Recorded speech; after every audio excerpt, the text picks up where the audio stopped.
일본, 중국, 한국이 싹 다 따라잡았습니다. 전 세계는 지금 하얀 석유라 불리는 리튬과의 전쟁 중입니다. 왜냐고요? 여러분이 지금 쓰고 계시는 이 스마트폰, 리튬 없이는 만들 수 없습니다.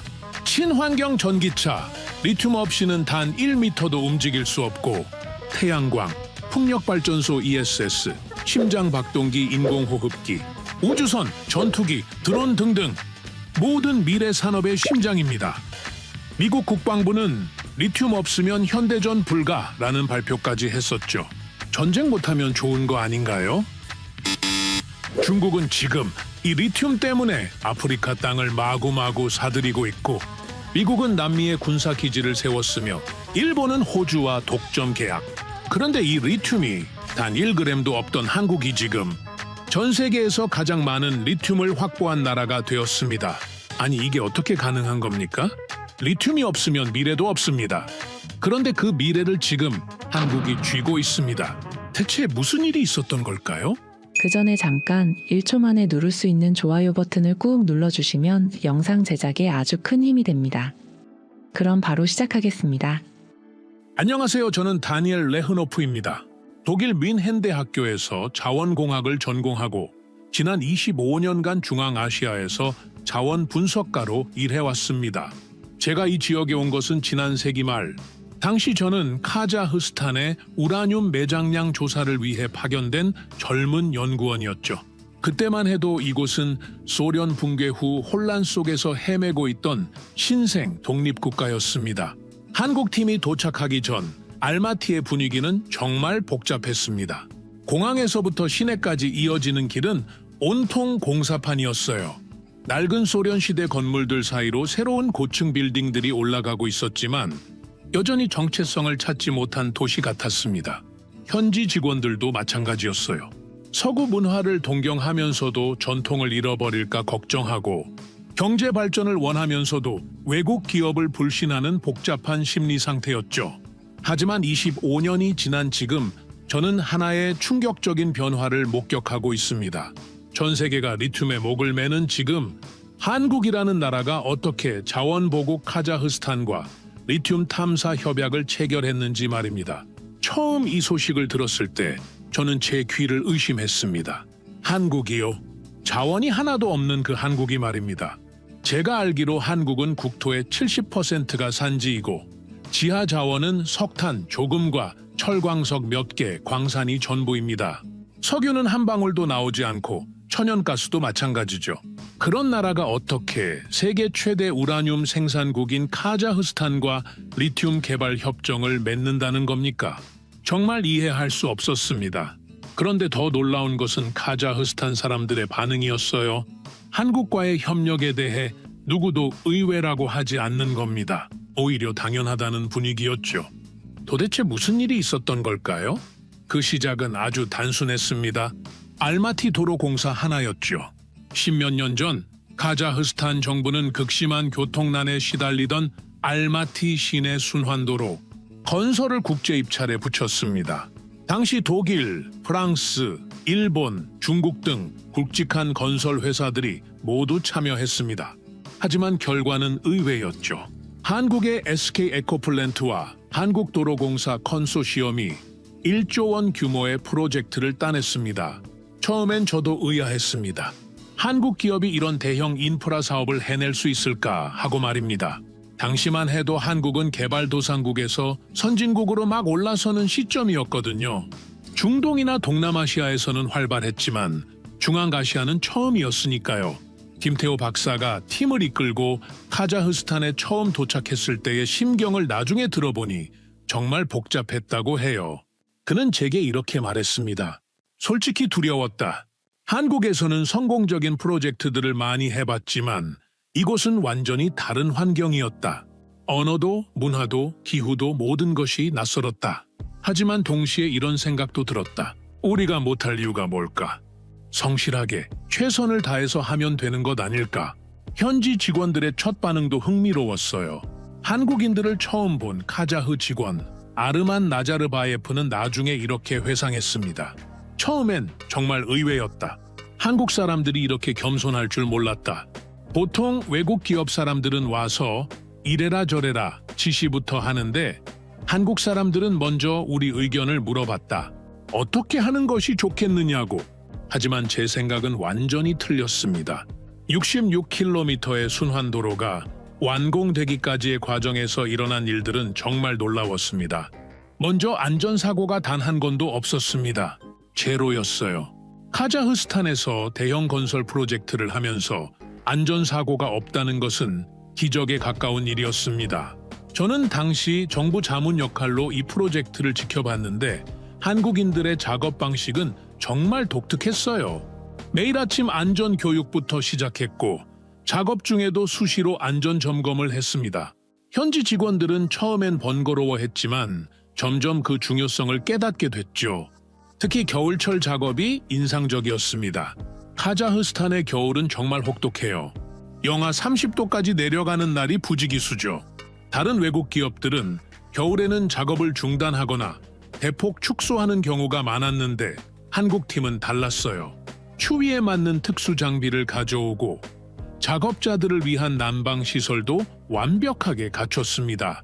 그리고 품질이었습니다. 약속한 품질을 정확히 지켰을 뿐 아니라 오히려 더 좋은 품질로 완성했습니다. 콘크리트 강도, 아스팔트 두께, 배수 시설까지 모든 것이 설계 기준을 웃돌았어요. 일정도 마찬가지였죠. 정확한 일정에 맞춰 완공했고 심지어 예산도 초과하지 않았습니다. 하지만 가장 인상적이었던 것은 한국인들의 태도였습니다. 현지 직원들을 존중하고 카자흐 문화를 이해하려고 노력했습니다.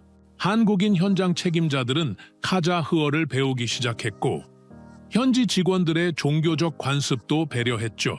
라마단 기간에는 작업 시간을 조정해주고 현지 명절에는 함께 축하하기도 했습니다. 이런 모습은 다른 외국 기업들과는 확연히 달랐습니다. 대부분의 외국 기업들은 자신들의 방식을 강요하거나 현지 문화를 무시하는 경우가 많았거든요. 특히 중국 기업들은 중국인 기술자만 데려와서 현지 고용 효과도 적었고 기술 전수도 거의 없었어요. 서구 기업들도 마찬가지였습니다.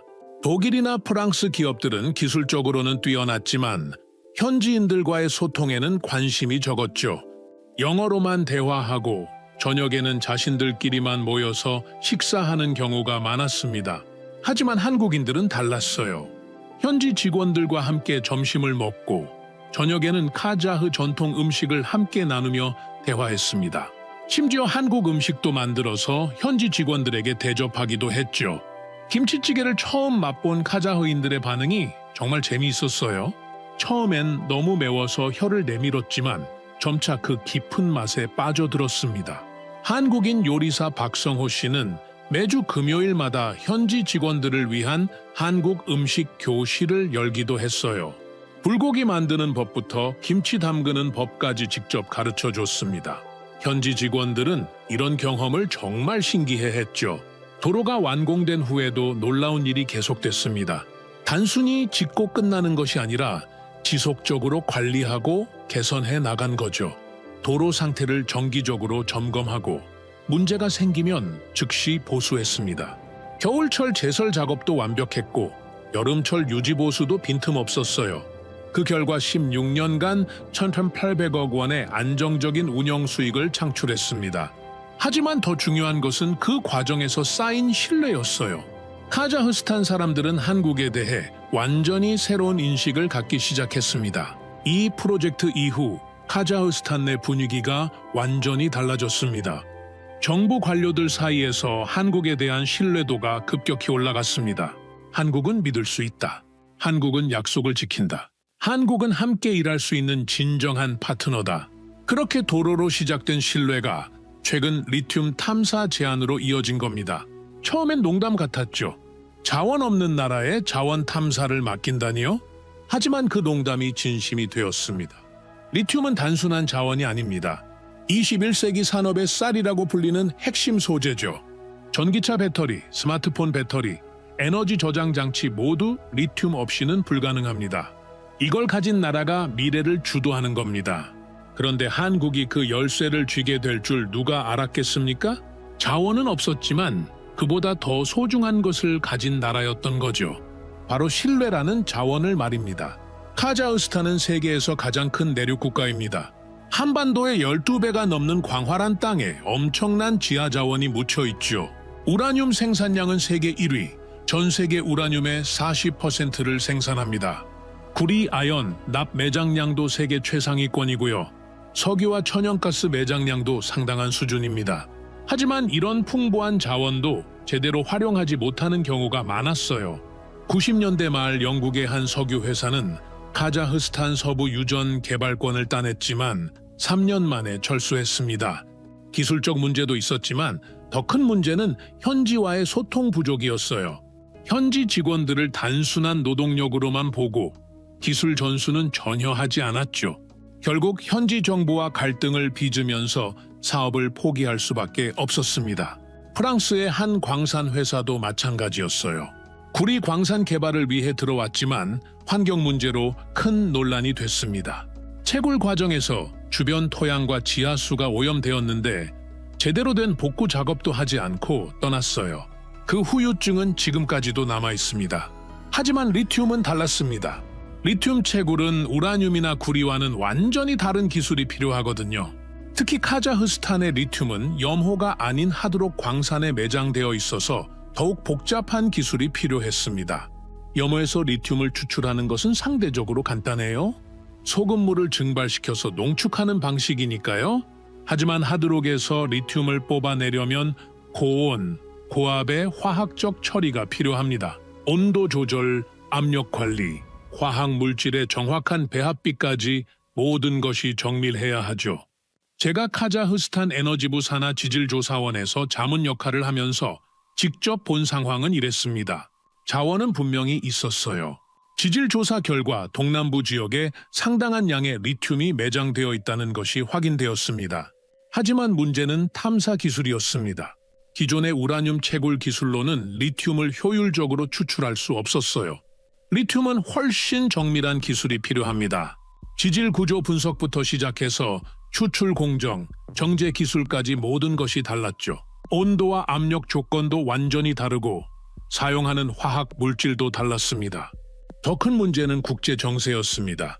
리튬 3대 생산국인 칠레, 아르헨티나, 볼리비아는 모두 자원 국유화 정책을 펴고 있었습니다. 외국 기업의 진출을 극도로 제한하고 기술 이전도 거부하고 있었죠. 덕분에 리튬 채굴 기술은 소수 기업들이 독점하고 있는 상황이었습니다. 특히 볼리비아의 경우가 심각했어요. 세계 최대 리튬 매장량을 가지고 있으면서도 외국 기업과의 합작을 완전히 차단했습니다.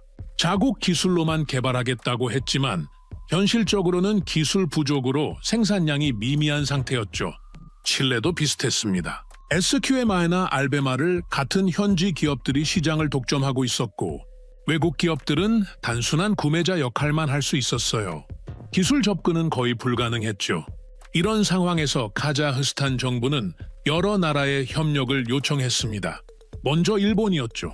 일본은 리튬이온 배터리 기술에서 세계 최고 수준이니까 당연히 리튬 채굴 기술도 뛰어날 것이라고 생각했습니다. 하지만 일본의 답은 차가웠습니다. 일본 기업들은 이미 호주, 칠레와 장기 공급 계약을 맺고 있어서 카자흐스탄에는 관심이 없다는 거였죠. 게다가 일본은 자원 개발보다는 기술 개발에 집중하는 전략을 취하고 있었습니다.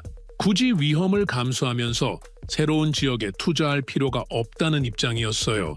일본 미쓰비시의 한 임원은 카자흐스탄 대표단과의 만남에서 이렇게 말했다고 해요. 우리는 이미 안정적인 공급망을 확보했다.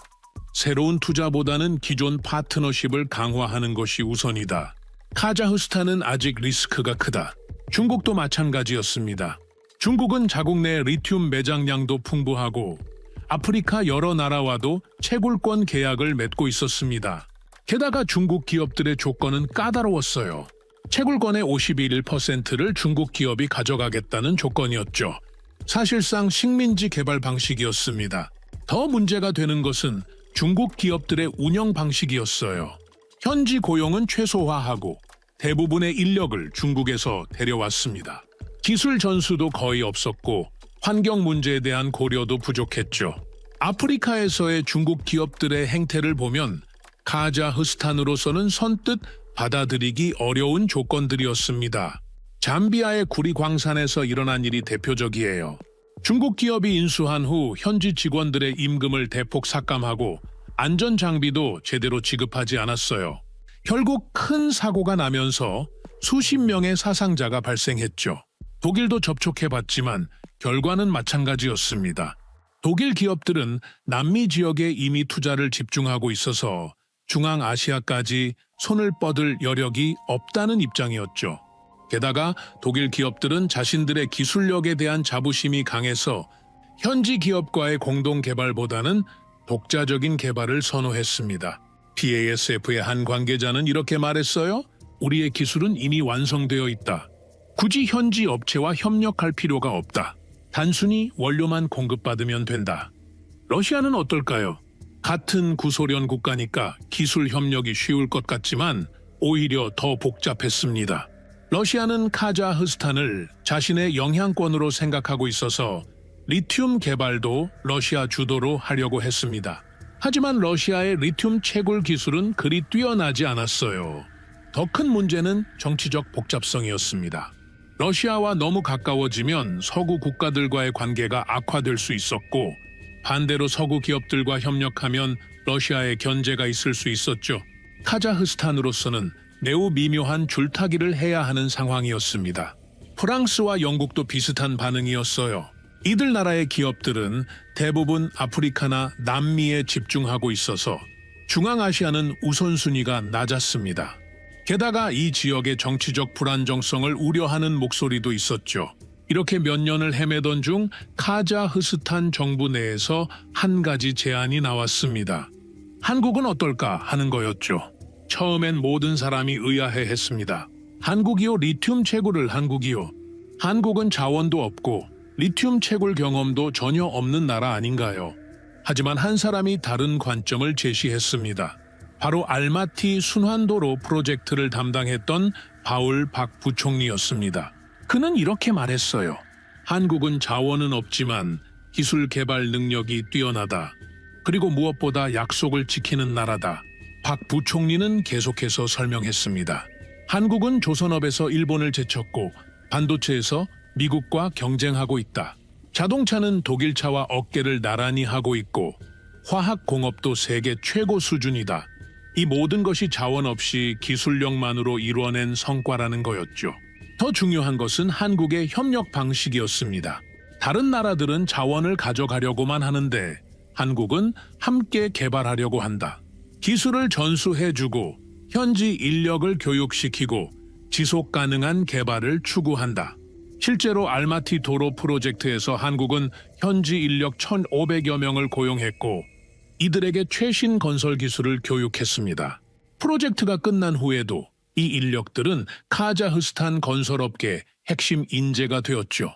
심지어 일부는 자신만의 건설 회사를 차려서 성공하기도 했습니다. 이런 경험을 바탕으로 카자흐스탄 정부는 한국의 리튬 탐사 협력을 공식 제안했습니다. 그리고 그때 한국에서 온 답변은 놀라웠습니다. 한국은 조건을 내걸지 않았어요. 대신 이렇게 말했습니다. 일단 함께 해보자. 성공하면 함께 나누고 실패하면 함께 책임지자. 이것이 바로 한국식 접근법이었습니다. 자원 확보가 목적이 아니라 진정한 파트너십 구축이 목적이었던 거죠. 얼마 전 인천공항에서 카자흐스탄행 비행기에 오르는 한국 대표단을 저는 직접 보았습니다. 총 18명으로 구성된 팀이었는데 한국지질자원연구원, 포스코, LG에너지솔루션, 그리고 몇몇 중소기업 전문가들이 포함되어 있었죠. 공항에서 대표단을 배웅하러 나온 사람들의 표정이 인상적이었어요. 걱정과 기대가 교차하는 복잡한 표정들이었습니다. 한국지질자원연구원 원장은 김태호 박사의 어깨를 두드리며 이렇게 말했어요. 부담 갖지 말고 우리가 할 수 있는 최선을 다하자. 결과보다는 과정이 중요하다. 팀장은 김태호 박사였습니다. 한국지질자원연구원에서 32년간 일해온 베테랑으로 국내 지열, 개발과 해외 자원 개발에 참여한 경험이 풍부한 분이었어요. 처음 김 박사를 만났을 때 저는 솔직히 의외였습니다. 다른 나라 전문가들과는 느낌이 완전히 달랐거든요. 일본이나 독일 전문가들은 보통 자신감에 차 있고 어떤 면에서는 오만해 보이기도 했습니다. 자신들의 기술이 최고라고 확신하는 분위기였죠. 첫 미팅부터 자신들의 실적과 기술력을 자랑하는 경우가 많았어요. 마치 우리를 가르치러 온 선생님 같은 태도였습니다. 미국의 한 자원개발회사 대표는 카자흐스탄 정부 관계자들과의 첫 만남에서 이렇게 말했어요. 우리는 전 세계 50개국에서 자원개발 프로젝트를 성공시켰다. 우리의 기술력은 검증되어 있다. 카자흐스탄도 우리와 함께하면 성공할 수 있다. 중국 전문가들은 공격적이었어요. 빨리 계약을 맺고 사업을 시작하자는 시기였습니다. 조건도 명확했죠. 이만큼 투자할 테니 이만큼의 지분을 달라. 매우 비즈니스적이고 효율적이었지만 어딘가 차가운 느낌이 있었어요. 하지만 김 박사는 달랐습니다. 처음 만났을 때 그가 한 말이 지금도 기억에 남아 있어요. 저희는 아직 배울 것이 많습니다. 카자흐스탄의 지질 구조를 이해하는 데 시간이 필요하고 여러분의 경험과 지식이 필요합니다. 함께 공부해 나가면서 최선의 방법을 찾고 싶습니다. 이런 겸손한 자세는 카자흐스탄 측 관계자들에게 좋은 인상을 남겼습니다. 보통 외국 전문가들은 자신들이 모든 것을 알고 있다는 식으로 접근하거든요. 하지만 한국 팀은 달랐어요. 오히려 현지 전문가들의 경험을 존중하고 그들로부터 배우려는 자세를 보였습니다. 첫 미팅에서 김 박사가 준비해온 자료도 놀라웠습니다. 카자흐스탄의 지질 구조를 반년간 연구한 결과물이었는데 우리 현지 전문가들도 몰랐던 세부 사항들이 포함되어 있었어요. 특히 동남부 지역의 리튬 매장 가능성에 대한 분석은 정말 정밀했습니다. 한국팀이 사용한 분석 기법도 독특했어요. 위성 데이터와 지상 조사를 결합한 새로운 방법이었는데 기존에 우리가 놓쳤던 부분들을 정확히 짚어냈습니다. 3D 모델링을 통해 지하 구조를 시각화한 자료는 정말 인상적이었어요. 더 놀라운 것은 이 모든 연구를 한국에서 자비로 진행했다는 점이었습니다. 계약도 체결되지 않은 상태에서 반년간 연구비와 인건비를 들여가면서 사전 조사를 한 거죠. 이런 성의는 다른 나라에서는 볼 수 없었던 것이었습니다.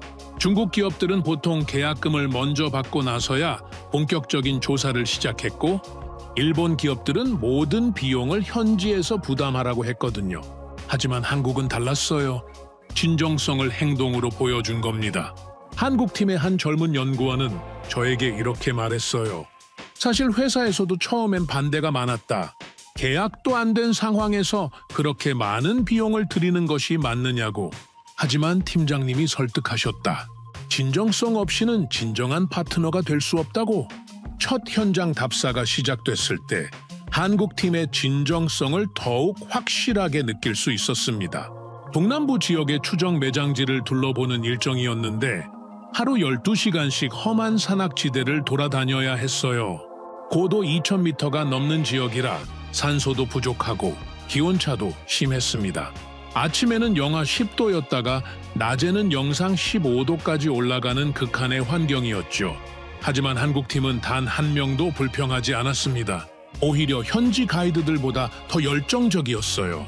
김 박사는 60대 후반의 나이에도 불구하고 직접 암석 샘플을 채취하고 지질 구조를 관찰했습니다. 젊은 연구원들도 마찬가지였어요. 특히 인상적이었던 것은 이들의 꼼꼼함이었습니다. 다른 팀들은 보통 대표적인 몇 곳만 둘러보고 끝냈는데 한국팀은 가능한 모든 지점을 직접 확인했어요. GPS로 정확한 위치를 측정하고 각종 측정 장비로 데이터를 수집했습니다. 심지어 드론까지 활용해서 항공 촬영을 하기도 했죠. 한국팀이 가져온 드론은 당시로서는 최신 기종이었어요. 고해상도 카메라와 적외선 센서가 장착되어 있어서 지상에서는 볼 수 없는 지질 구조까지 파악할 수 있었습니다.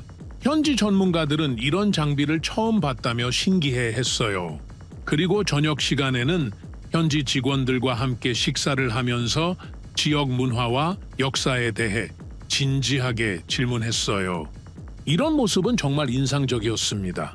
다른 외국 전문가들은 보통 별도의 숙소에서 자신들끼리만 식사를 했거든요. 한국 팀원 중 한 명인 이승민 연구원은 현지 가이드인 아르만과 카자흐어로 대화를 시도하기도 했어요. 서툴렀지만 정말 열심히 배우려고 했습니다. 아르만은 나중에 저에게 이렇게 말했어요. 한국 사람들은 정말 다르다. 우리를 진짜 동료로 생각하는 것 같다. 함께 일하는데 전혀 거리감이 없다. 3일간의 현장 답사를 마치고 나서 한국 팀이 제출한 예비 보고서는 모든 사람을 놀라게 했습니다. 72시간 만에 작성한 보고서치고는 너무나 상세하고 정확했어요. 지질 구조 분석, 매장량 추정, 채굴 가능성 검토, 환경 영향 평가까지 모든 것이 포함되어 있었습니다. 특히 놀라웠던 것은 새로운 탐사 기법에 대한 제안이었어요. 기존의 방법과는 완전히 다른 접근법이었는데 한국의 지열 개발 경험을 리튬 탐사에 응용한 것이었습니다. 이론적으로는 훨씬 정확하고 효율적인 방법이었죠. 보고서에는 단계별 개발 계획도 포함되어 있었어요. 1단계는 정밀 탐사, 2단계는 파일럿 플랜트 건설, 3단계는 상업적 생산. 각 단계별로 필요한 기술, 인력 예산이 상세히 기술되어 있었습니다. 하지만 가장 인상적이었던 것은 보고서의 마지막 부분이었습니다. 다른 팀들은 보통 자신들의 기술력을 강조하고 성공을 확신한다는 내용을 쓰는데 한국 팀은 달랐어요. 이 프로젝트는 도전적인 과제입니다. 저희도 처음 시도하는 분야이므로 성공을 보장할 수는 없습니다. 하지만 최선을 다하겠습니다. 실패할 경우의 리스크도 충분히 검토했으며 이에 대한 대비책도 마련했습니다. 가장 중요한 것은 카자흐스탄과 한국이 함께 배우고 성장하는 것입니다. 이런 솔직하고 겸손한 자세가 오히려 더 큰 신뢰를 불러일으켰습니다.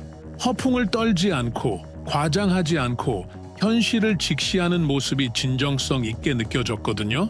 카자흐스탄 에너지부 장관인 누를란 노가예프는 회의에서 이렇게 말했습니다.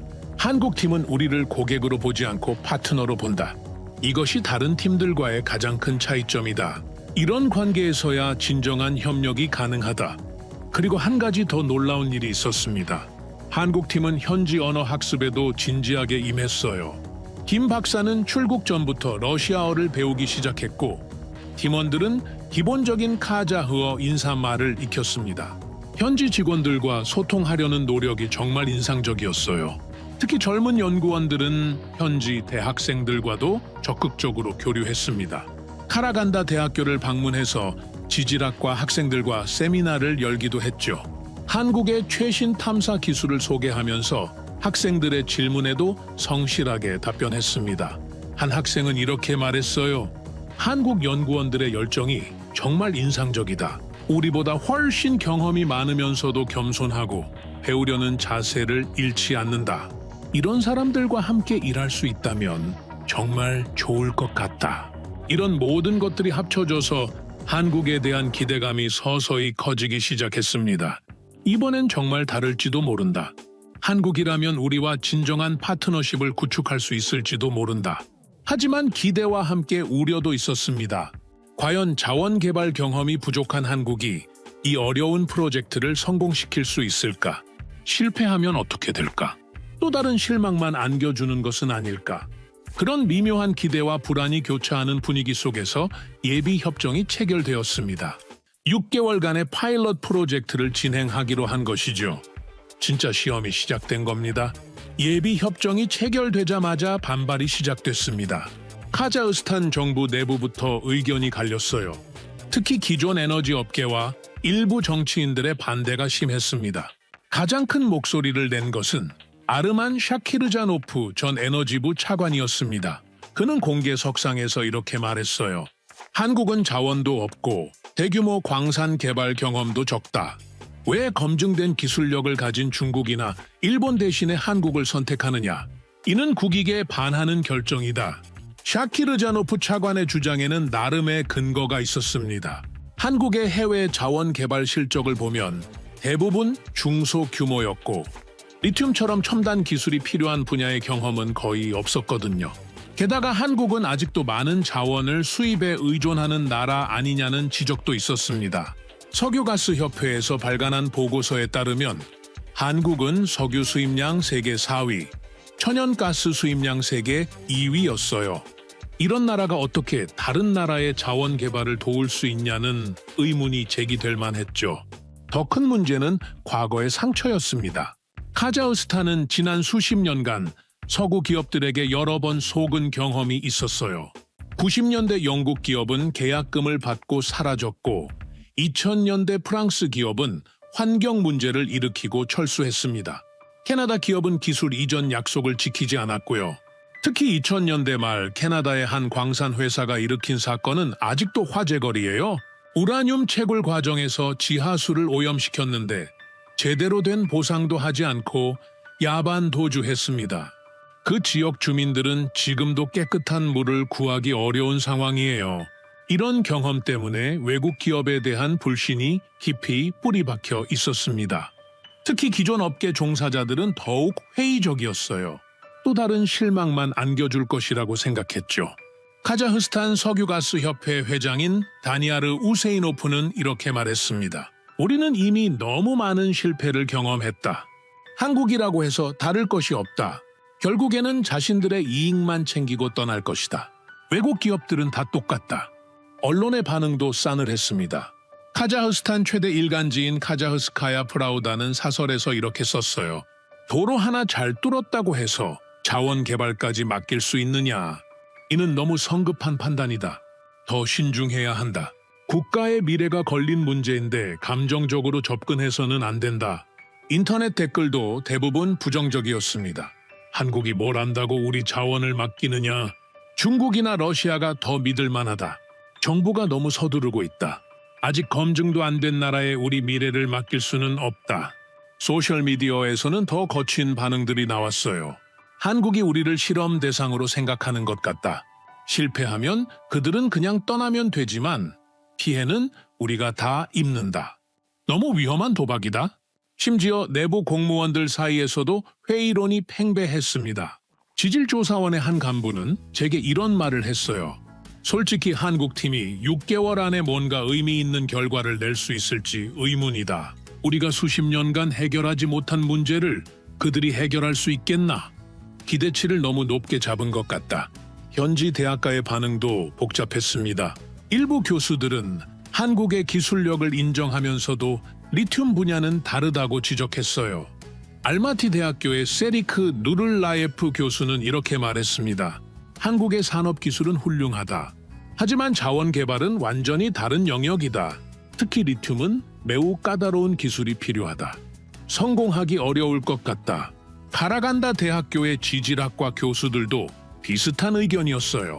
한국이 제조업에서는 성공했지만 자원 개발은 다른 이야기다. 지하에서 일어나는 일은 예측하기 어렵다. 수십 년의 경험이 필요한 분야다. 이런 분위기는 한국 팀에게도 전해졌습니다. 김태호 박사는 나중에 저에게 이렇게 털어놨어요. 처음 몇 달은 정말 힘들었다. 현지 직원들의 시선이 차갑게 느껴졌고 협조도 잘 안 됐다. 마치 실패를 기다리고 있는 것 같았다. 회의에서도 의견을 제시하면 의심스러운 눈빛을 받았다. 실제로 현장에서도 여러 문제가 발생했습니다. 한국팀이 요청한 지질 데이터가 제때 제공되지 않았고 현지 장비 사용에도 제약이 많았어요. 일부 현지 직원들은 소극적으로 협조했고 심지어 방해하는 경우도 있었습니다. 한국팀의 젊은 연구원 박민수는 이렇게 말했어요. 정말 답답했다. 간단한 자료 하나 받는 것도 며칠씩 걸렸다. 현지 직원들이 일부러 늦게 주는 것 같았다. 우리를 신뢰하지 않는다는 것이 눈에 보였다. 특히 기존 연구진들과의 갈등이 심했습니다. 수십 년간 이 지역을 연구해온 현지 전문가들은 한국팀의 새로운 접근법을 받아들이기 어려워했어요. 자신들의 연구가 부정당하는 것처럼 느꼈을 수도 있겠죠. 가장 큰 갈등은 초겨울에 터졌습니다. 한국팀이 제안한 새로운 탐사 방법에 대해 현지 전문가들이 강하게 반발한 거예요. 카자흐스탄 지질조사원의 수석 연구원인 올렉 볼코프는 공개적으로 이 일을 제기했습니다. 이런 방식은 우리 지질 구조에 맞지 않는다? 한국팀은 이 지역의 특성을 제대로 이해하지 못하고 있다. 성급하게 결론을 내리려고 한다. 우리가 30년간 연구한 것을 무시하고 있다. 볼코프 연구원의 반대에는 전문적인 근거도 있었습니다. 한국팀이 제안한 방법은 한국의 지질 환경에 최적화된 것으로 카자흐스탄의 대륙성 기후와 광활한 평원 지대에서는 효과가 떨어질 수 있다는 것이었죠. 그는 구체적인 사례를 들어 설명했어요. 한국은 산지가 많고 강수량도 많다. 하지만 우리는 건조한 스텝지대다. 토양 구성도 완전히 다르고 지하수 분포도 다르다. 같은 방법이 통할 리 없다. 그날 회의실은 거의 전쟁터 같았습니다. 카자흐 측 전문가들은 한국의 제안을 강하게 반박했고 한국팀은 자신들의 방법론을 설명하려고 애썼어요. 하지만 언어의 장벽과 문화적 차이 때문에 의사소통이 원활하지 않았습니다. 더욱이 그 과정에서 감정적인 대립까지 생겼어요. 일부 현지 연구원들은 한국팀이 자신들을 무시한다고 느꼈고 한국팀은 부당한 비판을 받고 있다고 생각했습니다. 회의는 아무런 결론 없이 끝났죠. 회의가 끝난 후 복도에서 볼코프 연구원과 김태호 박사가 마주쳤을 때의 분위기는 정말 차가웠어요. 서로 눈길도 주지 않고 지나갔습니다. 그날 회의가 끝난 후 분위기는 최악이었어요. 일부 정부 관계자들은 계약 파기를 거론하기 시작했고 언론은 한국팀의 무능함을 지적하는 기사를 쏟아냈습니다. 텔레비전 뉴스에서는 전문가들이 나와서 이렇게 말했어요. 예상했던 결과다. 한국은 아직 이런 큰 프로젝트를 감당할 준비가 안 되어 있다. 더 경험이 많은 나라와 협력하는 것이 좋겠다. 시간과 돈만 낭비하고 있다. 소셜미디어에서도 비판이 쏟아졌습니다. 한국팀이 우리를 실험 대상으로 본다. 처음부터 잘못된 선택이었다. 정부는 즉시 계약을 취소해야 한다. 국민의 세금을 이런 식으로 낭비해서는 안 된다. 하지만 그때 김태호 박사가 놀라운 결정을 내렸습니다. 다음 날 그는 모든 카자흐 측 전문가들을 회의실에 불러 모았어요. 그리고 이렇게 말했습니다. 어제 회의에서 여러분의 지적이 옳았습니다. 저희가 성급했고 현지 상황을 충분히 고려하지 못했습니다. 진심으로 사과드립니다. 다시 처음부터 시작하겠습니다. 이런 솔직한 인정과 겸손한 자세는 카자흐 측 전문가들에게 큰 충격을 주었습니다. 보통 외국 전문가들은 자신의 실수를 인정하지 않거나 변명을 늘어놓는 경우가 많았거든요. 김 박사는 계속해서 말했습니다. 앞으로 모든 결정은 카자흐 측 전문가들과 충분히 논의한 후에 내리겠습니다. 여러분의 경험과 지식 없이는 이 프로젝트가 성공할 수 없습니다. 저희는 배우러 온 학생입니다. 그리고 실제로 한국팀은 방향을 완전히 바꿨어요. 기존 계획을 전면 수정하고 카자흐 측 전문가들의 의견을 적극 반영한 새로운 계획을 세웠습니다. 6개월간의 일정도 8개월로 연장하기로 했어요. 이런 변화는 현지 분위기를 조금씩 바꾸기 시작했습니다. 한국팀이 정말로 배우려고 한다. 실수를 인정하고 개선하려고 한다. 이런 자세는 처음 본다. 하지만 여전히 많은 사람들은 회의적이었습니다. 과연 이번엔 다를까? 아니면 또 다른 실망만 안겨줄까? 모든 것은 앞으로의 결과에 달려 있었습니다. 그리고 진짜 시험이 이제 시작되는 거였죠. 몇 달 후 첫 번째 작은 기적이 일어났습니다. 한국팀이 수정된 탐사 계획으로 진행한 첫 번째 시추에서 예상보다 높은 농도의 리튬이 발견된 거예요. 리터당 850mg. 이는 경제적 채굴이 가능한 수준을 훨씬 웃도는 농도였습니다. 그날 현장의 분위기를 저는 지금도 생생하게 기억합니다. 새벽 6시부터 시작된 시추 작업이 오후 3시에 마무리되었어요. 모든 사람들이 숨을 죽이고 결과를 기다렸습니다. 분석실에서 나온 김태호 박사의 표정이 밝아지는 것을 보고 모든 사람들이 알 수 있었죠. 시료 분석 결과가 나왔을 때 카자흐 측 전문가들의 얼굴에 놀라움이 스쳐갔어요. 정말로요? 이 정도 농도가 나올 줄은 몰랐습니다. 올렉 볼코프 연구원도 인정할 수밖에 없었죠. 지금까지 우리가 했던 시추 중에서 가장 높은 수치다. 사실 그동안 이 지역에서 여러 번 시추를 해봤지만 이런 고농도 리튬은 발견된 적이 없었어요. 기존 방법으로는 리터당 400에서 500mg 정도가 최고였는데 거의 2배에 가까운 농도가 나온 겁니다. 한국팀이 사용한 새로운 시추 기법의 핵심은 정밀한 깊이 조절이었어요. 기존에는 일정한 간격으로 시추했는데 한국팀은 지질 구조에 따라 깊이를 세밀하게 조정했습니다. 이를 위해 실시간 지질 분석 장비를 활용했죠. 현장에서 분석을 담당한 이승민 연구원은 이렇게 설명했어요. 기존 방법은 마치 눈을 감고 물고기를 잡는 것과 같았다. 하지만 우리는 어디에 물고기가 있는지 정확히 보고 잡았다. 그 차이가 이런 결과를 가져온 것 같다. 하지만 한국 팀의 반응은 의외였습니다. 김태호 박사는 흥분하지 않고 차분하게 말했어요. 이것은 시작일 뿐입니다. 한 곳에서 좋은 결과가 나왔다고 해서 전체가 성공한 것은 아닙니다. 더 많은 검증이 필요합니다. 이런 신중한 자세가 오히려 신뢰도를 높였습니다. 과장하지 않고 성급하게 결론 내리지 않는 모습이 전문가답게 느껴졌거든요. 과거에 왔던 다른 팀들은 조금만 좋은 결과가 나와도 크게 떠들썩했는데 한국 팀은 달랐어요. 중국의 한 팀은 예전에 미미한 결과가 나왔을 때도 대성공이라고 발표했다가 나중에 망신을 당한 적이 있었거든요. 일본 팀도 초기 결과에 너무 낙관적이었다가 실제로는 경제성이 없다는 것이 밝혀져서 철수한 경험이 있었고요. 더 놀라운 것은 한국 팀의 기술력이었습니다. 기존의 카자흐스탄에서 사용하던 탐사 장비는 대부분 구소련 시대의 낡은 것들이었어요. 정확도도 떨어지고 분석 시간도 오래 걸렸습니다. 하나의 샘플을 분석하려면 최소 3일에서 4일이 걸렸죠. 하지만 한국 팀이 가져온 장비는 완전히 달랐습니다. 최신 지질 스캐너와 실시간 분석 시스템을 사용해서 기존보다 10배 빠르고 정확한 분석이 가능했어요. 현지 기술진들은 이런 장비를 처음 봤다며 감탄했습니다. 특히 인상적이었던 것은 한국산 휴대용 X선 분석기였어요. 손바닥 크기의 작은 장비인데 암석에 갖다 대기만 하면 즉시 성분 분석이 나오는 거였습니다.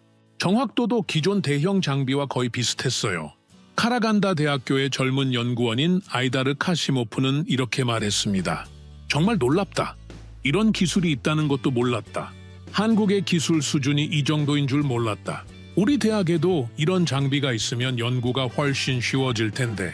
그런데 더 인상적이었던 것은 한국 팀의 기술 공유 자세였습니다. 보통 외국 기업들은 자신들의 기술을 철저히 비밀로 하는데 한국 팀은 달랐어요. 현지 기술진들에게 장비 사용법을 자세히 가르쳐주고 심지어 매뉴얼도 카자흐어로 번역해서 제공했습니다. 한국지질자원연구원의 이승민 연구원은 매주 2번씩 현지 직원들을 위한 교육 시간을 가졌어요. 최신 탐사 기법부터 데이터 분석 방법까지 모든 것을 가르쳤습니다. 심지어 한국에서 사용하는 전문 소프트웨어도 무료로 제공했죠. 이 소프트웨어는 한국지질자원연구원이 10년간 개발한 것으로 상당한 가치가 있는 것이었어요. 보통은 라이선스 비용만 수억 원에 달하는데 한국팀은 이를 무료로 제공한 겁니다. 몇 주 후에는 두 번째 놀라운 일이 벌어졌습니다. 한국팀이 제안한 새로운 추출 방법의 실험실 테스트에서 기존 방법보다 30% 높은 효율을 보인 거예요. 이는 단순히 기술적 성과를 넘어서 경제성까지 크게 개선하는 결과였습니다. 실험을 지켜본 카라간다 대학교의 아이누르 사피나 교수는 이렇게 말했어요. 정말 놀랍다. 25년간 연구해왔지만 이런 방법은 생각해보지 못했다. 한국 연구진의 창의성과 기술력에 감탄한다. 이 방법이 상용화되면 리튬 산업에 혁명이 일어날 것이다. 새로운 추출 방법의 핵심은 온도와 압력의 조합이었어요. 기존에는 고온 고압으로 한 번에 추출하려고 했는데 한국팀은 단계적으로 온도와 압력을 조절하는 방법을 개발한 거였습니다. 마치 요리할 때 불 조절을 하는 것처럼 말이죠. 1단계에서는 중간 온도로 불순물을 제거하고 2단계에서는 고온으로 리튬을 추출하고 3단계에서는 저온으로 정제하는 방식이었어요. 각 단계별로 최적의 조건을 찾아내는 것이 핵심이었죠. 이 방법의 장점은 에너지 효율성이었어요. 기존 방법보다 30% 적은 에너지로 더 많은 리튬을 추출할 수 있었습니다. 환경에도 더 친화적이었고요. 화학 물질 사용량도 20% 줄일 수 있었습니다. 하지만 한국팀은 여기서도 겸손함을 잃지 않았습니다. 김 박사는 이렇게 답했어요. 이는 저희만의 성과가 아닙니다. 카자흐스탄 연구진들의 지역 지식과 경험이 없었다면 불가능했을 것입니다. 앞으로도 함께 연구해 나가겠습니다. 실제로 이 방법의 아이디어는 현지 연구원인 다나 토카예바의 제안에서 시작되었어요. 그녀는 전통적인 카자흐 음식 제조법에서 영감을 얻어 단계적 추출법을 제안했고 한국 팀이 이를 과학적으로 발전시킨 거였습니다. 이런 태도는 현지 연구진들에게 깊은 감동을 주었습니다. 보통 외국 전문가들은 성과를 모두 자신들의 것으로 돌리는데 한국 팀은 현지 파트너의 기여를 인정하고 존중했거든요. 그 다음 달에는 더욱 특별한 일이 일어났습니다. 한국 팀이 현지 젊은 연구원들을 위한 교육 프로그램을 정식으로 시작한 거예요. 매주 토요일마다 최신 지질 분석 기술과 자원 탐사 방법론을 가르치는 무료 강의를 열었습니다. 처음에는 참가자가 15명 정도였는데 입소문이 나면서 점점 늘어났어요. 3개월 후에는 60명이 넘는 젊은 연구원들이 참여했습니다. 카라간다, 알마티, 심지어 아스타나에서까지 참가자들이 몰려왔어요. 아스타나에서 온 한 연구원은 매주 6시간씩 버스를 타고 와서 강의를 들었습니다. 그는 이렇게 말했어요. 이런 기회는 평생에 한 번 올까 말까 하다. 교통비가 좀 들어도 절대 놓칠 수 없다. 한국 선생님들에게서 배우는 것들이 정말 소중하다. 이 교육 프로그램에서 가장 인상적이었던 것은 한국 연구진들의 진정성이었습니다. 단순히 기술을 전달하는 것이 아니라 연구하는 자세와 철학까지 가르쳤어요. 끊임없이 의문을 제기하고 다양한 관점에서 접근하고 실패를 두려워하지 말라고 했습니다. 참가자 중 한 명인 다나 토카예바 연구원은 이렇게 말했어요. 한국 선생님들은 우리를 단순한 수강생이 아니라 동료 연구자로 대해주신다. 질문을 격려하고 토론을 즐기며 새로운 아이디어를 환영한다. 이런 분위기에서 공부하니 정말 많이 배울 수 있다. 한국 팀은 이론 교육뿐 아니라 실습 기회도 제공했어요. 최신 장비를 직접 만져볼 수 있게 해주고 실제 샘플 분석도 함께 해봤습니다. 심지어 일부 우수한 학생들은 한국 방문 연수 기회도 제공받았죠. 여름에는 또 다른 기적이 일어났습니다. 한국 팀이 개발한 새로운 탐사 기법으로 기존에 발견하지 못했던 대규모 매장지를 찾아낸 거예요. 추정 매장량이 기존보다 3배나 많았습니다. 이 발견의 핵심은 한국의 지열 개발 기술을 응용한 것이었어요. 지하 깊은 곳의 온도 분포를 정밀하게 측정해서 리튬 매장 지역을 찾아내는 방법이었습니다. 완전히 새로운 접근법이었죠. 한국은 지열 에너지 개발에서 세계 최고 수준의 기술을 가지고 있어요. 이 기술을 리튬 탐사에 응용한 것은 정말 창의적인 아이디어였습니다. 이 소식이 알려지자 카자흐스탄 정부는 물론 국제사회의 관심도 급격히 높아졌습니다. 하지만 한국 팀은 여전히 신중했어요. 더 정밀한 조사가 필요하다며 성급한 발표를 자제했습니다. 그리고 가을, 마침내 결정적인 순간이 왔습니다. 8개월간의 파일럿 프로젝트 최종 보고서가 완성된 거예요. 결과는 모든 예상을 뛰어넘었습니다. 경제성 있는 리튬 매장지 6곳 발견, 총 추정 매장량 75만 톤, 새로운 추출 기술로 35% 효율 개선. 하지만 가장 의미 있었던 것은 숫자가 아니었습니다. 한국팀이 보여준 진정성과 파트너십 정신이었어요. 기술을 독점하지 않고 공유하고 현지 인재를 키우고 지속 가능한 개발을 추구하는 모습. 카자흐스탄 사람들은 이제 확신하기 시작했습니다. 한국은 정말 다른 나라다. 하지만 진짜 시험은 이제부터였습니다. 성공의 기운이 감돌기 시작하자 예상치 못한 위기가 다가오고 있었거든요. 본격적인 개발 계약을 앞두고 예상치 못한 위기가 찾아왔습니다. 국제 리튬 시장에 큰 변화가 일어난 거예요. 중국의 대형 배터리 업체들이 남미 리튬 생산 업체들과 장기 독점 계약을 체결하면서 글로벌 리튬 가격이 급등하기 시작했습니다. 불과 6개월 만에 리튬 가격이 2배 이상 뛰었어요. 이런 상황에서 일부 카자흐스탄 정치인들이 목소리를 높이기 시작했습니다. 왜 굳이 한국과 계약해야 하느냐? 지금 시장 상황이라면 중국이나 일본이 더 좋은 조건을 제시할 수도 있지 않느냐? 리튬 가격 급등의 배경에는 전기차 시장의 폭발적 성장이 있었어요. 테슬라를 비롯한 전기차 업체들이 생산량을 급격히 늘리면서 리튬 수요가 기하급수적으로 증가한 거였습니다. 게다가 각국 정부들이 친환경 정책을 강화하면서 리튬의 전략적 가치가 더욱 높아졌죠. 가장 강하게 반대한 것은 여전히 아르만 샤키르자노프 전 차관이었습니다. 그는 국회에서 이렇게 연설했어요. 리튬 가격이 이렇게 오른 상황에서 검증되지 않은 한국 기업과 계약하는 것은 국익에 반한다. 중국 기업들이 제시하는 조건을 다시 검토해봐야 한다. 이는 국가적 손실이다. 샤키르자노프 차관은 구체적인 수치를 제시하기도 했어요. 현재 리튬 가격으로 계산하면 우리 매장지의 가치는 최소 200억 달러다. 이런 귀중한 자원을 경험 부족한 나라에 맡길 수는 없다. 더 높은 값을 쳐주는 나라와 거래해야 한다. 실제로 중국의 CATL과 간펑 리튬업이 카자흐스탄 정부에 새로운 제안서를 제출했습니다. 기존 한국과의 합의안보다 40% 높은 선급금을 제시했고 2년 내에 상업 생산을 보장한다고 약속했어요. 게다가 카자흐스탄 내 배터리 공장 건설까지 제안했습니다. 중국 측 제안은 정말 매력적이었어요. 즉시 30억 달러의 투자금을 제공하고 5년간 리튬 전량을 시장가보다 10% 높은 가격에 구매하겠다는 조건이었습니다. 숫자만 보면 한국보다 훨씬 좋은 조건이었죠. 중국 기업들은 또한 정치적 영향력도 활용했어요. 카자흐스탄과 중국은 1대1로 프로젝트를 통해 이미 긴밀한 경제 협력 관계를 맺고 있었거든요. 중국 정부는 리튬 개발이 양국 관계 발전에 중요하다는 메시지를 은근히 전달했습니다. 더 큰 문제는 카자흐스탄 내부의 정치적 변화였습니다.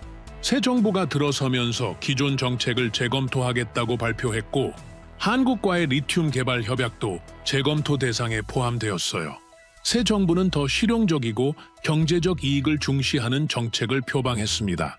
새로 임명된 에너지부 장관 보라 닥차는 기자회견에서 이렇게 말했어요. 모든 프로젝트를 백지 상태에서 재검토할 것이다. 국익에 가장 부합하는 방향으로 결정하겠다. 감정적 판단은 배제하고 철저히 경제적 논리로 접근하겠다. 악찬 장관은 경제학 박사 출신으로 실용주의자로 유명했어요. 그는 과거에도 경제적 효율성을 최우선으로 하는 정책들을 추진해왔습니다.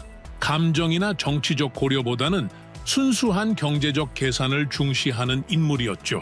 이 소식이 알려지자 한국팀은 큰 충격을 받았습니다. 8개월간의 노력이 물거품이 될 수도 있다는 생각에 팀 전체가 절망적인 분위기에 빠졌어요. 김태호 박사는 나중에 이렇게 회상했어요. 그때가 가장 절망적이었다. 8개월간의 노력이 헛된 것이 될 수도 있다는 생각에 잠을 이룰 수 없었다. 하지만 포기할 수는 없었다. 우리를 믿어준 사람들에 대한 책임이 있었다. 한국팀의 젊은 연구원들도 마찬가지였어요. 박민수 연구원은 이렇게 말했습니다. 정말 허무했다. 지금까지 최선을 다했는데 결국 돈 문제로 결정된다는 것이 하지만 마지막까지 최선을 다하자고 다짐했다. 설상가상으로 더 심각한 문제가 발생했습니다. 한국팀이 사용하던 핵심 탐사 장비 중 하나가 고장난 거예요. 독일제 고가 장비였는데 수리하려면 최소 3개월이 걸린다고 했습니다. 이는 전체 일정에 치명적인 차질을 가져올 수 있었어요. 더욱이 이 장비 없이는 정밀한 지질 분석이 불가능했습니다. 정확히 말하면 가능하지만 정확도가 크게 떨어진다는 게 문제였죠. 카자흐 측 관계자들은 우려를 표했고 일부는 이것이 한국팀의 기술력 한계라고 지적했어요. 장비 고장의 원인은 카자흐스탄의 극한 기후였어요. 낮과 밤의 온도차가 40도 이상 나는 환경에서 장비의 정밀 부품들이 손상된 거였습니다. 독일 제조사에서도 이런 극한 환경에서의 사용은 보장하기 어렵다고 했어요. 이때 언론도 가세했습니다. 카자흐스탄 최대 일간지는 사설에서 이렇게 썼어요. 한국팀의 장비 고장은 우연이 아니다. 이는 그들의 기술 수준과 준비 부족을 보여주는 증거다. 정부는 더 안정적인 파트너를 찾아야 한다. 텔레비전 토론 프로그램에서도 한국에 대한 비판이 쏟아졌습니다. 전문가라는 사람들이 나와서 한국의 한계를 지적했어요. 결정적인 순간에 장비가 고장 난다는 것은 백업 시스템이 부족하다는 뜻이다. 이런 상황에서 어떻게 대규모 프로젝트를 믿고 맡길 수 있느냐? 한 TV 패널은 이렇게 말했습니다. 중국이나 일본이라면 이런 상황에 대비해서 여러 대의 백업 장비를 가져왔을 것이다. 한국은 아직 이런 큰 프로젝트를 할 준비가 안 되어 있다. 인터넷 댓글도 거칠었습니다. 역시 한국은 안 된다. 처음부터 잘못된 선택이었다. 중국이 답이다. 이제라도 계약을 바꿔야 한다. 이런 비판 속에서 한국팀은 놀라운 결정을 내렸습니다. 고장난 장비를 기다리는 대신 대체 방법을 찾기로 한 거예요. 김 박사는 팀원들과 72시간 동안 브레인스토밍을 진행했습니다. 그 결과 기존 장비와 다른 방식의 분석 기법을 개발해냈어요. 여러 개의 소형 장비를 조합해서 대형 장비와 같은 효과를 내는 방법이었습니다. 이는 완전히 새로운 접근법이었어요. 아이디어는 젊은 연구원 이승민에게서 나왔습니다. 그는 이렇게 설명했어요. 하나의 큰 장비가 못하는 일을 여러 개의 작은 장비로 나누어서 해보자. 마치 오케스트라처럼 각각의 악기가 다른 소리를 내지만 합쳐지면 하나의 아름다운 음악이 되듯이. 하지만 이 방법이 실제로 효과가 있을지는 검증이 필요했습니다. 만약 실패한다면 한국팀의 신뢰도는 완전히 바닥으로 떨어질 수 있었어요. 그야말로 모든 것을 건 도박이었습니다. 한국팀은 밤낮 없이 작업했습니다. 새로운 방법을 개발하고 테스트하고 수정하는 과정을 반복했어요. 현지 직원들도 함께 참여했습니다. 그들도 한국팀의 성공을 바라고 있었거든요. 다나 토카예바 연구원은 이렇게 말했어요. 한국 선생님들이 포기하지 않는 모습을 보면서 우리도 힘이 났다. 함께 밤을 새우면서 새로운 방법을 찾아보았다. 정말 힘들었지만 보람 있었다. 일주일 후 새로운 방법으로 첫 번째 테스트가 시작됐습니다. 현장에는 카자흐 측 전문가들뿐 아니라 정부 관계자들, 심지어 언론까지 몰려들었어요. 모든 사람이 한국팀의 성공 여부를 지켜보고 있었습니다. 새로 부임한 에너지부 장관 악찬도 현장을 방문했어요. 그는 차가운 표정으로 테스트 과정을 지켜봤습니다. 그의 표정에서 회의적인 시선을 읽을 수 있었죠. 테스트는 5일간 진행되었습니다. 첫날에는 큰 문제가 없었지만 둘째 날 오후에 예상치 못한 문제가 발생했어요. 소형 장비들 간의 데이터 동기화에 오류가 생긴 겁니다. 현장 분위기는 급격히 나빠졌습니다. 역시 안 되는구나. 한국팀도 한계가 있다. 무리한 시도였다. 이제 그만 포기하고 다른 대안을 찾아야 한다. 하지만 김 박사는 포기하지 않았습니다. 밤새 팀원들과 함께 문제를 분석하고 해결책을 찾았어요. 다음 날 새벽 5시까지 작업한 끝에 동기화 문제를 해결했습니다. 해결책은 의외로 간단했어요.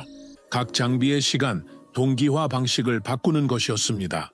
하지만 이를 찾아내기까지는 수많은 시행착오가 필요했죠. 셋째 날부터는 순조롭게 진행됐어요. 하지만 진짜 시험은 마지막 날이었습니다. 새로운 방법으로 분석한 데이터가 정확한지 검증하는 날이었거든요. 마침내 결과가 나왔습니다. 새로운 방법으로 분석한 데이터가 기존 대형 장비의 결과와 거의 일치하는 정확도를 보인 거예요. 오차율이 2.8% 이내였습니다. 이는 놀라운 성과였어요. 현장에 있던 모든 사람들이 놀랐습니다. 정말로 해낸 거였어요. 불가능해 보였던 일을 현실로 만든 겁니다. 올렉 볼코프 연구원은 이렇게 말했어요. 놀랍다. 이런 창의적 해결책은 처음 본다. 한국팀의 기술력과 끈기에 감탄한다. 이들은 정말 다르다. 하지만 진짜 시험은 아직 끝나지 않았습니다.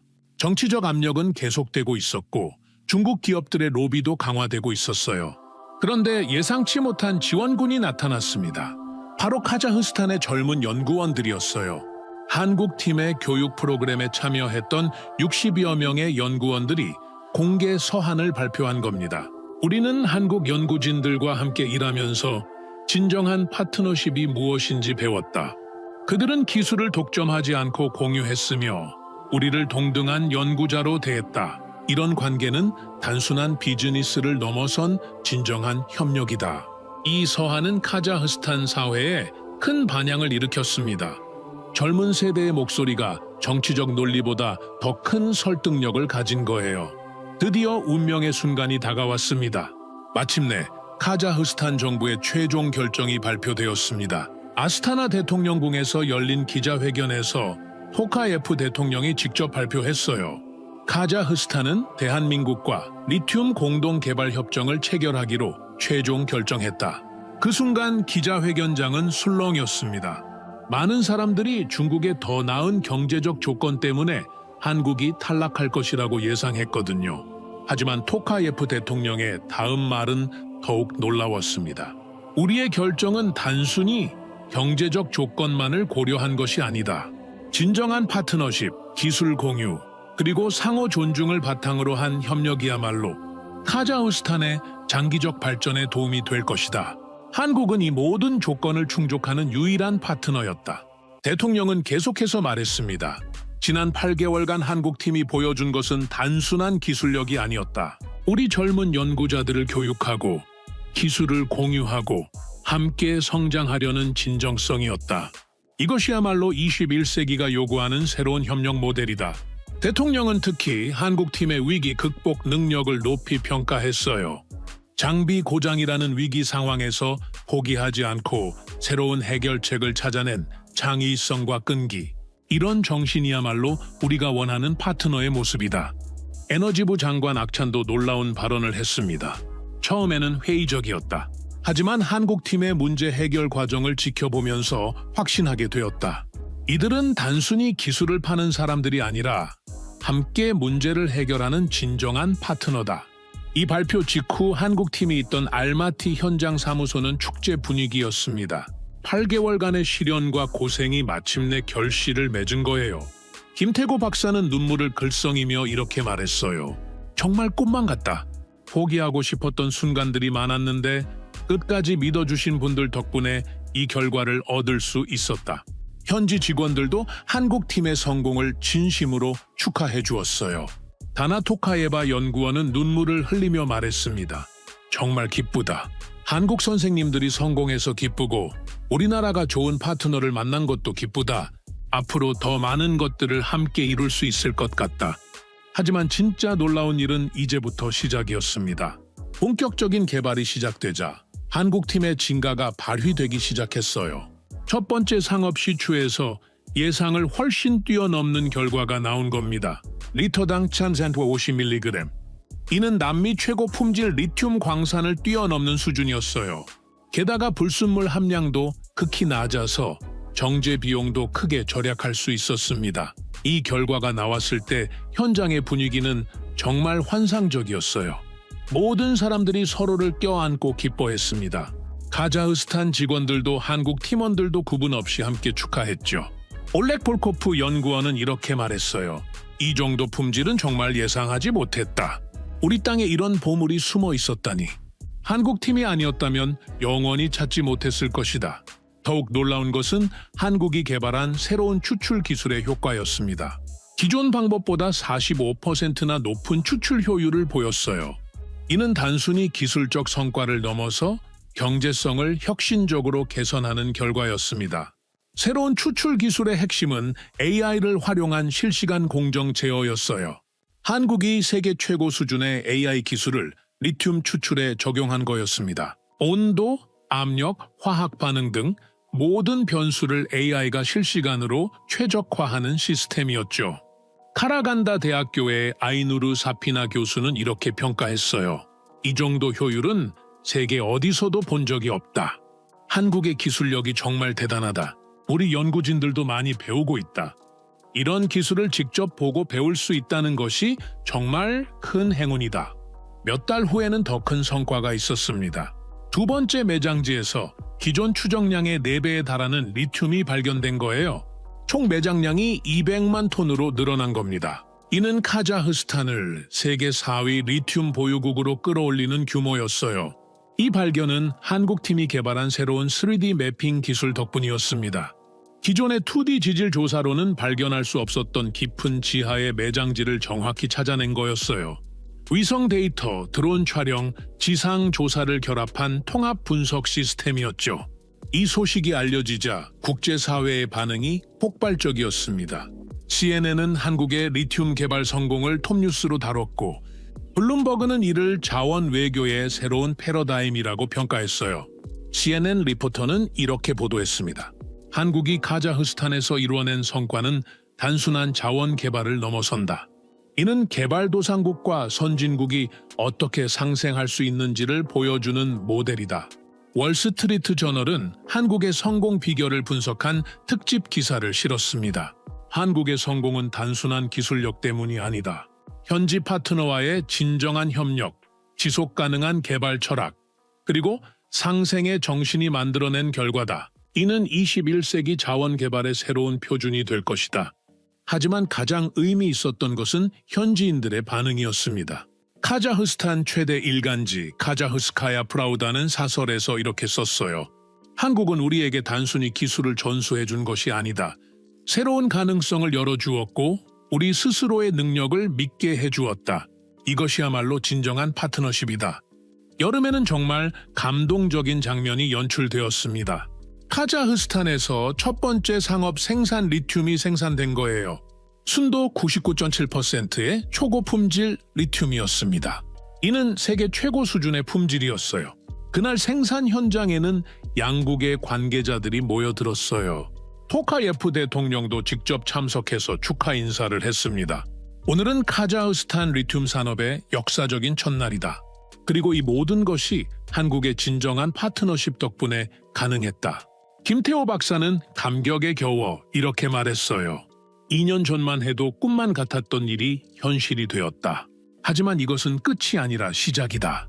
앞으로 더 많은 것들을 함께 이뤄나가겠다. 카자흐스탄과 한국의 우정은 영원할 것이다. 생산된 첫 리튬은 한국의 LG 에너지 솔루션으로 보내졌습니다. 그리고 3개월 후 이 리튬으로 만든 배터리가 현대 자동차의 전기차에 탑재되었어요. 카자흐스탄 리튬이 한국 기술과 만나 완성된 전기차. 이보다 완벽한 협력의 상징은 없었습니다. 이 전기차는 특별한 의미가 있었어요. 카자흐스탄 대통령에게 선물로 전달된 것이었습니다. 차량에는 작은 명패가 달려 있었어요. 카자흐스탄과 한국 우정의 결실이라고 적혀 있었죠. 가을에는 더욱 놀라운 소식이 전해졌습니다. 카자흐스탄 리튬의 품질이 세계 최고 수준이라는 독립적인 평가 결과가 나온 거예요. 독일의 프라운호퍼 연구소에서 실시한 테스트에서 순도와 성능 모든 면에서 만점을 받았습니다. 프라운호퍼 연구소의 평가는 세계에서 가장 권위 있는 것으로 인정받고 있어요. 이 결과는 국제 배터리 업계에 큰 충격을 주었어요. 테슬라, BMW, 폭스바겐 등 글로벌 완성차 업체들이 카자흐스탄 리튬에 관심을 보이기 시작했습니다. 하지만 이미 한국과의 장기 공급 계약이 체결된 상태였죠. 카자흐스탄과 한국은 처음 약속대로 했어요. 첫 5년간 생산되는 리튬의 80%는 한국 기업들에 우선 공급하기로 한 겁니다. 이는 한국의 K배터리 산업에 큰 도움이 될 것이었어요. LG 에너지 솔루션, 삼성 SDI, SK온 등 한국 배터리 업체들이 안정적이고 고품질의 리튬을 확보할 수 있게 된 거였습니다. 연말 1년간의 성과를 정리하는 보고서가 발표되었습니다. 생산량 목표 180% 달성, 품질 목표 250% 달성, 현지 고용 창출 4,500명, 카자흐 연구진 기술 교육 800명 완료. 모든 수치가 당초 목표를 크게 웃돌았습니다. 하지만 가장 의미 있었던 것은 숫자로 표현할 수 없는 성과들이었어요. 상호 신뢰, 기술 공유, 인재 육성, 지속 가능한 파트너십. 카자흐스탄의 한 지역 주민은 이렇게 말했어요. 한국 사람들은 우리를 고객이 아니라 가족으로 대해준다. 우리의 성공을 진심으로 기뻐하고 우리의 미래를 함께 고민해준다. 이런 파트너를 만난 것이 우리의 행운이다. 한국지질자원연구원에서 파견된 젊은 연구원 이승민은 이렇게 말했습니다. 처음엔 우리가 뭘 할 수 있을까 의문이었다. 하지만 이제 확신한다. 진정성과 기술이 만나면 불가능한 일도 가능하게 만들 수 있다. 이 경험이 제 인생에서 가장 값진 경험이다. 그리고 한국은 이제 더 이상 자원 없는 나라가 아니었습니다. 자원을 가진 나라, 아니 자원보다 더 소중한 신뢰를 가진 나라가 된 거예요. 전 세계가 인정하는 자원 파트너십의 새로운 모델을 만들어낸 나라가 되었습니다. 카자흐스탄과 한국 리튬 프로젝트의 성공 소식이 전 세계로 퍼져나가자 놀라운 일들이 연쇄적으로 일어나기 시작했습니다. 가장 먼저 반응을 보인 것은 우즈베키스탄이었어요. 우즈베키스탄 에너지부 장관이 직접 한국을 찾아와서 이렇게 말했습니다. 우리도 카자흐스탄처럼 한국과 협력하고 싶다. 우즈베키스탄에는 금, 우라늄뿐 아니라 히토류 매장량도 풍부하다. 카자흐스탄에서 보여준 그 파트너십을 우리와도 함께 하지 않겠느냐. 우즈베키스탄 장관은 구체적인 제안도 함께 가져왔어요. 히토류 공동 개발, 현지 기술자 교육, 심지어 우즈베키스탄 내 한국기술연구소 설립까지. 이는 단순한 자원 개발을 넘어선 포괄적 협력 제안이었습니다. 이어서 투르크메니스탄, 키르기스스탄에서도 협력 요청이 들어왔습니다. 중앙아시아 전체가 한국과의 파트너십을 원하기 시작한 거예요. 이는 과거에는 상상할 수 없었던 일이었습니다. 몽골에서도 놀라운 제안이 왔어요. 몽골은 세계 최대 구리 매장량을 가진 나라인데 그동안 중국과 러시아의 영향권에 있었습니다. 하지만 카자흐스탄에서의 한국의 성과를 보고 완전히 마음을 바꾼 거죠. 몽골 광물자원부 장관 바트볼드는 이렇게 말했어요. 한국은 자원을 착취하지 않고 함께 개발한다. 우리가 진정으로 원했던 파트너십의 모델이다. 몽골의 광물자원 개발에 한국이 참여해 주기를 간절히 희망한다. 몽골의 제안은 특히 의미가 있었어요. 몽골은 지정학적으로 중국과 러시아 사이에 끼어 있어서 제3의 파트너를 간절히 원하고 있었거든요. 한국이 그 역할을 해줄 수 있다고 본 거였습니다. 더욱 놀라운 것은 남미에서의 반응이었습니다. 볼리비아 정부가 한국에 리튬 협력을 공식 제안한 거예요. 볼리비아는 세계 최대 리튬 매장량을 가진 나라인데 그동안 외국 기업의 진출을 극도로 제한해 왔었습니다. 하지만 카자흐스탄에서의 한국의 성과를 보고 완전히 달라진 거죠. 볼리비아 에너지부 장관 프랭클린 몰리나는 이렇게 말했어요. 한국은 다른 나라들과 다르다. 자원을 가져가기만 하는 것이 아니라 현지 발전을 함께 도모한다. 우리가 찾던 진정한 파트너다. 볼리비아의 리튬을 함께 개발해달라. 볼리비아의 제안은 특히 충격적이었어요. 볼리비아는 그동안 리튬을 21세기의 석유라고 부르면서 자국 주도의 개발만을 고집해왔거든요. 외국 기업과의 협력을 완전히 거부했던 나라가 한국에게는 먼저 손을 내민 거였습니다. 칠레와 아르헨티나에서도 비슷한 반응이 나왔습니다. 기존에는 서구 기업들과만 거래하던 이들 나라들이 한국에 러브콜을 보내기 시작한 거예요. 칠레의 한 리튬 생산업체 CEO는 이렇게 말했습니다.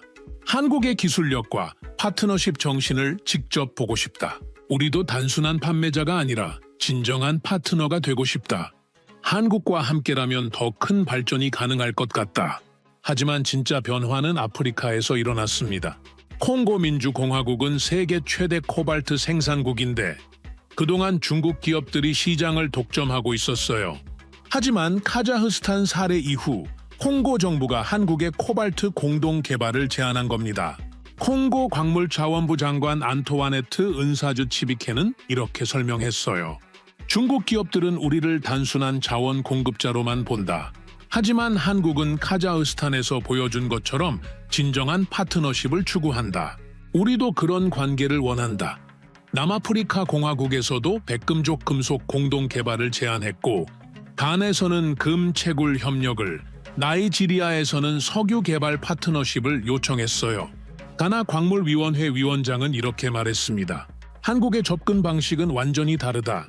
기술 전수, 인력 교육, 환경 보호까지 모든 것을 고려한다. 이런 파트너십이야말로 아프리카가 원하는 것이다.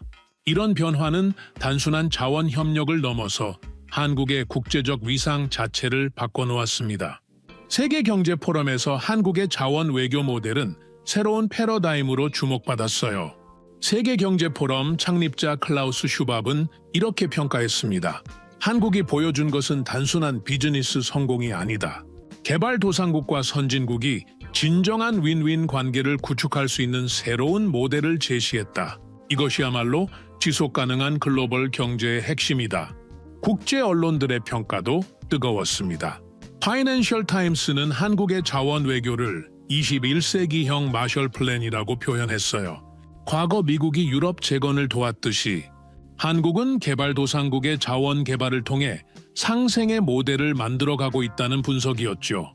이코노미스트는 더 구체적으로 분석했습니다. 한국의 성공 비결은 세 가지다. 첫째, 뛰어난 기술력. 둘째, 현지 파트너에 대한 존중. 셋째, 장기적 관점의 상생 철학. 이 세 요소가 결합되어 새로운 협력 모델을 만들어냈다. 하지만 가장 의미 있었던 변화는 한국 내부에서 일어났습니다. 자원 없는 나라라는 열등감이 사라지고 새로운 자신감이 생긴 거예요. 카자흐스탄 프로젝트에 참여했던 김태호 박사는 이렇게 말했어요. 처음에는 우리가 뭘 할 수 있을까 하는 의문이 많았다. 하지만 이제 확신한다.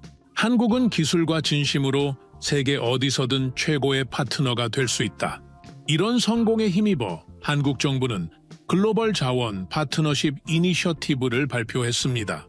향후 10년간 40개국과 자원 협력 협정을 체결하고 300억 달러를 투자하겠다는 야심찬 계획이었어요.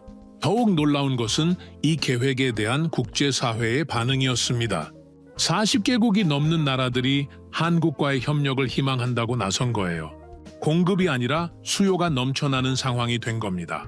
한국이 주도하는 국제자원개발 컨소시엄도 만들어졌습니다. 한국, 카자흐스탄, 우즈베키스탄, 볼리비아, 몽골이 참여하는 이 컨소시엄은 기술 공유, 인재 교류, 공동 연구를 통해 자원 개발의 새로운 모델을 제시하고 있어요. 컨소시엄의 첫 번째 프로젝트로 선정된 것은 우즈베키스탄의 히토류 개발이었습니다. 카자흐스탄에서 검증된 한국의 기술과 노하우가 그대로 적용된 거죠. 6개월 만에 상업 생산에 성공하면서 또 한 번 세계를 놀라게 했습니다. 두 번째 프로젝트는 몽골의 구리 개발이었어요. 기존 중국 중심의 개발 방식과는 완전히 다른 한국식 접근법이 적용됐습니다. 현지 인력 교육, 환경 보호, 지속 가능한 개발이 핵심이었죠. 제가 지켜본 30년간의 중앙아시아 자원 개발 역사에서 이런 변화는 처음이었습니다. 과거에는 강대국들이 자원을 가져가기 위해 경쟁했다면 이제는 개발도상국들이 한국과 협력하기 위해 경쟁하고 있어요. 카자흐스탄의 젊은 연구원 다나 토카예바는 이렇게 말합니다. 한국 덕분에 우리는 자원의 주인이 되었다. 단순히 파는 것이 아니라 함께 개발하고 함께 성장하는 파트너가 되었다. 이것이 우리가 꿈꿨던 미래다. 우즈베키스탄에서 온 유학생 파리다 카리모바는 이렇게 말해요. 한국에서 공부하면서 느낀 것은 한국 사람들의 진정성이다.